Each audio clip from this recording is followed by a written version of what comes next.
Hi everybody, Laura here for Simon Says Stamp. Thank you so much for joining me today. I have a colorful teacher-themed project to share with you using several new products from the latest Just a Note release with Simon Says Stamp. And I'm going to start with the new Layering Apples stencil set. This has 4 stencils in it that allows you to create beautiful, dimensional, colorful apples. Great for back to school, teachers, or even just apple lovers. So I have the Simon Says Stamp white glass board or mat, and I'm going to be using one of the new Waffle Flower grip mats. This is the 8.5 by 5.5 size. They do have several different sizes. I really like this 8.5 by 5.5 size. It's great for stenciling, and these grip beautifully to glass surfaces. So I have a panel of white cardstock. This is Hammermill, cut to 4 1/4 by 5.5. And then the first stencil, not that they're really layered, but I'm going to start with the apple. Now, since my grip mat is larger than my white cardstock, the stencil also sticks to the grip mat. If you press down, it will hold it down, and you don't need to use any Post-it tape, any masking tape, no adhesive needed. I really like that feature. So I'm going to do rows of colorful blended apples. The top row I'm starting with blush. These are all going to be Pawsitively saturated inks. I'm also using the Simon Says Stamp blender brushes. Everything just blends like butter. And now another thing that's really handy is the acetate protective sheeting for the grip mat. Comes in really handy for masking. So you can just mask off a row of apples. It also sticks to the grip mat and just blend another row. I don't know if I mentioned, but I'm doing a rainbow row of apples. So this next color is Cantaloupe. And if I forget to mention a color or a product, everything that I'm using will be linked in the description box below if you're watching on YouTube. So this color is Sunbeam. And now this is not going to be realistic apples. Right now, I feel like it's pretty realistic. You see red, orange, and yellow, even green apples. But in the end, I use a little aqua and a little blue. Last time I checked, maybe there is, but I haven't seen any aqua or blue apples out there, although I bet they would be delicious if they existed.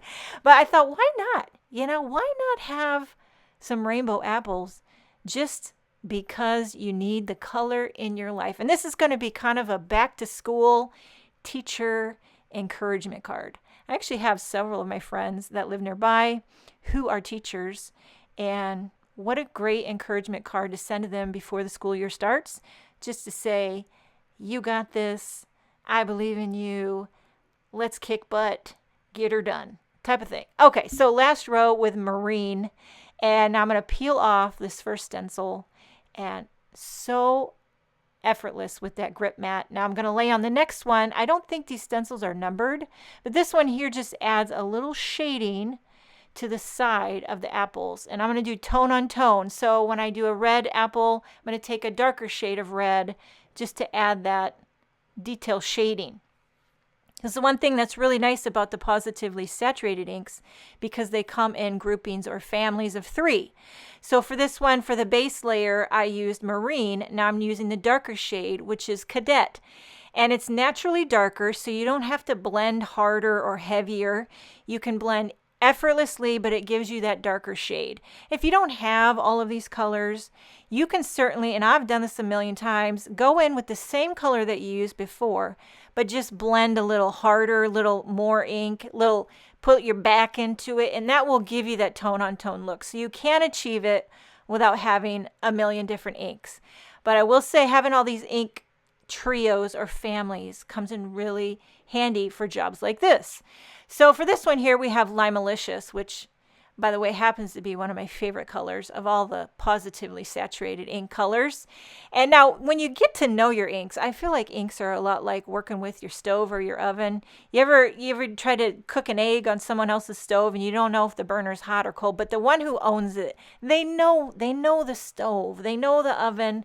Well, the yellows and the oranges, in my opinion, are juicier. So you got to be careful. You don't want to add too much ink on your brush or press too hard. It will like pool up under the stencil.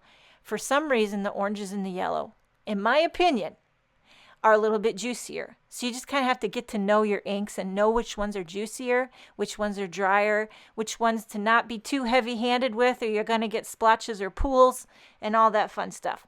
Okay. Moving on to the third stencil, which is the little apple stems. And I pulled out cappuccino. Now, speaking of cappuccino, we got the kids over here making cappuccinos. For Christmas, I got my husband an espresso machine, and they are not just my husband, but my older kids are loving the little espresso pods. And they zhuzh them up with some whipped oat milk and cinnamon, and some of them even put ice in it. And they're just having a day with all the fancy coffees. And I feel like I'm missing out, and it's starting to bother me. Because I want to get on this coffee kick. But every time they give it to me to taste, I'm like, it tastes like hot dirt.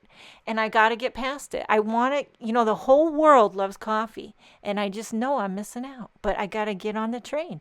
Okay, last stencil is the little apple stems. I used Fairway, which is just like a true green ink. And then now I like to pull the grip mat up. It makes releasing that panel easy, and it doesn't warp it too bad. Look at that colorful rainbow apple panel. Does that not say, let's get back to school with a happy attitude? I don't know, but I'm cropping it down. I love a good cropped panel. I do not, however, love a good crop top. I actually hate crop tops, but I love cropped panels because it gives you a nice border around the edge when you put it on a white card base or a cream card base or a gray card base. Now, I wanted to add a little pencil. I pulled out this new stamp set came out called The Right Stuff. And I'm going to just stamp a simple pencil from this set. I'm using Simon Says Stamp Intense Black ink because it's Copic friendly. And I'm going to color this pencil in with Copics. You might be thinking, Laura, you cut off half the end of the pencil. Well, I knew I wasn't going to be able to fit it all on. The whole pencil was going to get cropped off anyway. So I figured, don't color extra if you don't need to. And now I sped this up a little bit. My Copic coloring is, it is what it is. I call myself the redneck Copic colorer. You can see my marker caps there. It's basically a basic yellow pencil. Does anybody even use basic yellow pencils anymore? I don't know, because these kids nowadays, my youngest Emma, who's going into 8th grade, by the way, if you can believe that, she likes the fancy schmancy mechanical pencils. And now we're always like, which type of lead is it? Is the 0.5, 0.7, what the heck? Now we got to find the right lead. Okay, moving on to the sentiment. We have the CZ Teacher die by the one and only Kathy Zilski. I die cut the word die out of some white cardstock. And I did the backer shadow out of some. It's actually honeysuckle cardstock by Concord 9th, but I noticed it wasn't quite matching up to that apple like I was hoping it would. So I thought, I'm just going to do a little zhuzh. Just a little light zhuzh. I pulled out blush ink, and I give that honeysuckle a once over with the blush ink, and it ties it all in. Now, of course, you could have just die cut this out of white cardstock and add the blush ink, and you're going to get a match. But I didn't think of that. So this is another way. If you're die cut in solid color cardstock, it doesn't quite match, zhuzh it. That's what I say. Okay, and that's where I want to be. Now I flipped my teacher word die over, and I'm going to back it with a little liquid glue. I'm using Bearly Arts. I love that precision needle tip. I like the Pawsitively, what are these called? The tweezers. They're a must-have for little jobs like that. Now I just did one white word die on the backer. For a sub-sentiment, I'm going to use the reverse teacher sentiment strips, and I'm going to trim this out using my little mini guillotine. This has become my favorite way to trim out these little sentiment strips. I used to always use the sentiment label dies, use those for years, and I still do use them, but I have this little mini guillotine handy at all times, and I find myself reaching for it every time.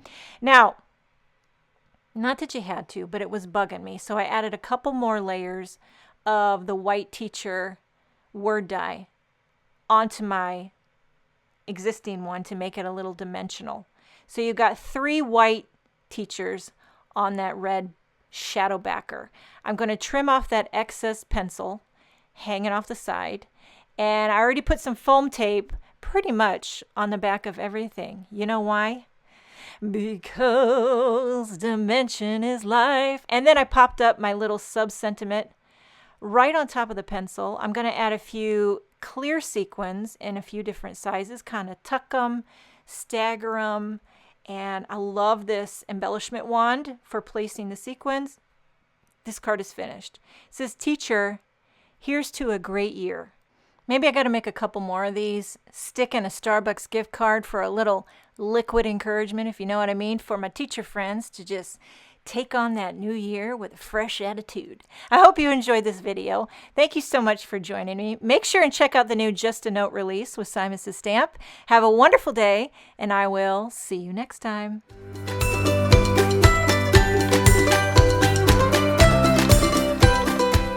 Hi there, I'm Heidi, Simon's mama and founder at simonsaysstamp.com. Thank you so much for watching our video. If you like what you just saw, be sure to press the thumbs up and subscribe to see more great content.